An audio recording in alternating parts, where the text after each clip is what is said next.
Hello friends, आज हम 7 अगस्त के करंट अफेयर्स को कवर करेंगे, जिसमें हम छत्तीसगढ़ के राष्ट्रीय और अंतर्राष्ट्रीय करंट अफेयर्स को कवर करेंगे।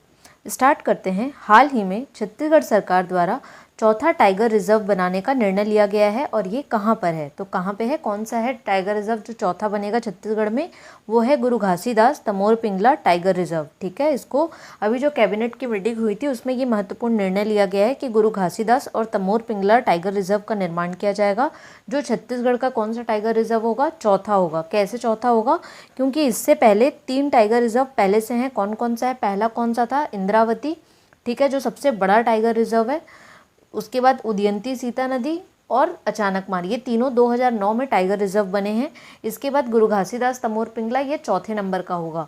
आप लोग इसमें कंफ्यूज मत होना, इंद्रावती पहले नंबर पे है, दूसरे नंबर पे उदयंती और सीता नदी एक साथ हैं। ठीक है, तो ये ध्यान रखेंगे, ये दूसरा टाइगर रिजर्व हुआ, तीसरा अचानकमार हुआ और चौथा जो होगा वो गुरु घासीदास और तमोर पिंगला, ये दोनों संयुक्त रूप में हैं, तो ये चौथा टाइगर रिजर्व हुआ। ठीक है, ये 2021 से प्रस्तावित था, लेकिन अभी जो कैबिनेट हमारी मीटिंग हुई उसमें ये छत्तीसगढ़ सरकार द्वारा बहुत ही महत्वपूर्ण निर्णय लिया गया है। ठीक है, तो इस टाइगर रिजर्व में कितना एरिया रहेगा, तो 2829.387 यानी कि 2829.387 स्क्वायर किलोमीटर क्षेत्र इसमें क्या किया जाएगा, सम्मिलित किया जाएगा। इसमें टोटल कितने जिले होंगे, तो एमसीबी यानी मनेन्द्रगढ़, चिरमिरी, भरतपुर, कोरिया, सूरजपुर और बलरामपुर, ये 4 जिलों के क्या होंगे, क्षेत्र सम्मिलित होंगे इसमें।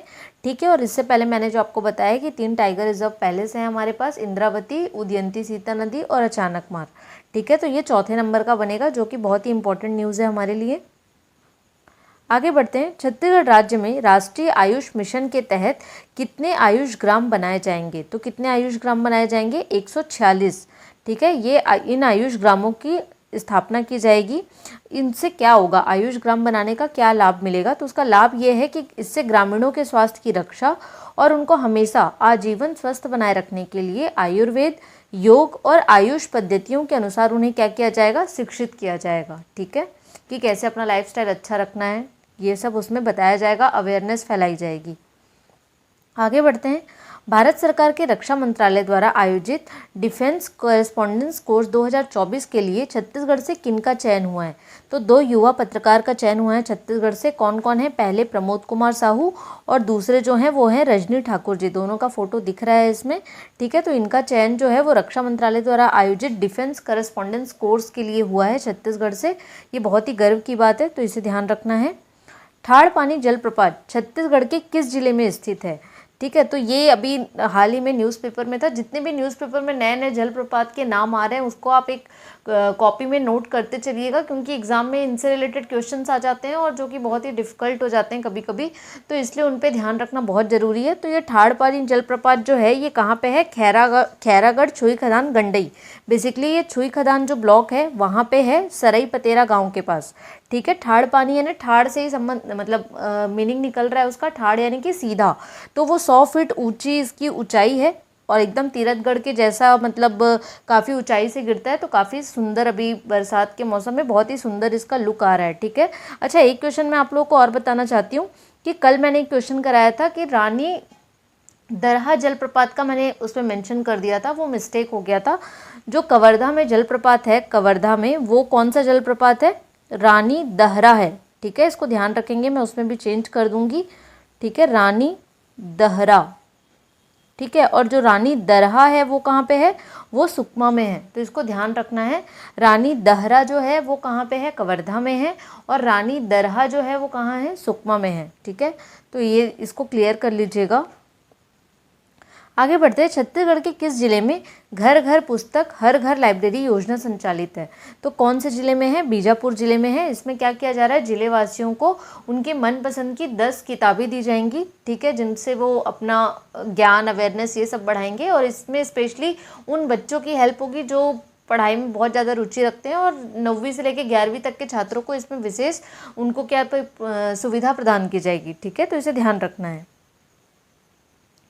85,000 से ज़्यादा फलदार पौधे लगाकर छत्तीसगढ़ के किस जिले ने वर्ल्ड रिकॉर्ड बनाया है और अपना नाम गोल्डन बुक ऑफ रिकॉर्ड में दर्ज कराया है, तो कौन सा है वो जिला, गरियाबंद। ठीक है, तो बहुत ही इंपॉर्टेंट क्वेश्चन है, इसको ध्यान रखेंगे।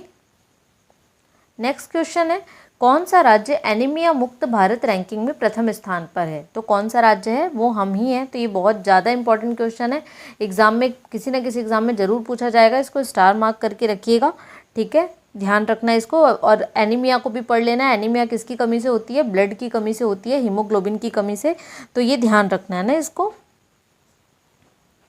आगे बढ़ते हैं। हाल ही में किन्हें फिजी का सर्वोच्च नागरिक पुरस्कार दिया गया है? तो किनको दिया गया? राष्ट्रपति द्रौपदी मुर्मू जी को दिया गया है, जो कि हाल ही में क्या है, फिजी के राष्ट्र दौरे पे हैं, देश के दौरे पे हैं, और उनको वहाँ का राष्ट्रीय जो सर्वोच्च नागरिक सम्मान है, क्या है वहाँ का सर्वोच्च नागरिक सम्मान? Companion of the order of Fiji, इससे सम्मानित किया गया है। ध्यान रखना है कि ये सम्मान इससे पहले हमारे देश के प्रधानमंत्री श्री नरेंद्र मोदी जी को भी दिया जा चुका है, ठीक है, तो ध्यान रखेंगे। ये बहुत ही मतलब क्या बोलना चाहिए, दुखद है ये न्यूज़। हाल ही में पेरिस ओलंपिक 2024 की महिला रेसलिंग फाइनल से बाहर होने वाली खिलाड़ी कौन है? कल तक हम सब बहुत ही खुश थे कि अब हमारा एक सिल्वर या गोल्ड पक्का है, क्योंकि विनेश फोगाट सेमीफाइनल जीत चुकी थी और आज उनका फाइनल राउंड था। बट ये 50 किलोग्राम कैटेगरी में खेलती हैं, और फाइनल होने के पहले उनका एक टेस्ट वगैरह करवाया जाता है, जिसमें उनका वेट भी देखा जाता है, और उसमें इनका 100 ग्राम ज़्यादा निकला, सिर्फ 100 ग्राम, और उसकी वजह से इनको फाइनल मैच से डिस्क्वालीफाई कर दिया गया है, जो कि बहुत ही मतलब भारत देश के लिए बहुत ही एक दुखद समाचार है। बट ठीक है, ये सब खेल का पार्ट है, इसलिए ये बहुत ही इंपॉर्टेंट न्यूज़ भी बन जाती है कि फाइनल से इनको डिस्क्वालीफाई किया गया है। ओके, तो आज हम इतना ही करंट अफेयर कवर करेंगे। अगर आपको ये वीडियो अच्छा लगा है तो प्लीज़ आप इस वीडियो को लाइक कीजिए, चैनल को सब्सक्राइब कीजिए, और अपने दोस्तों के साथ भी इसे शेयर कीजिए। अगर आपका कोई और फीडबैक है तो आप हमें वो भी दे सकते हैं। जो लोग नए हैं, मैं उन्हें बता देना चाहती हूँ कि मैंने जुलाई का करंट अफेयर अपलोड कर दिया है, तो आप उसे जाके ज़रूर देखें, क्योंकि वो आपके एग्ज़ाम के लिए बहुत ही उपयोगी होगा। Thank you so much.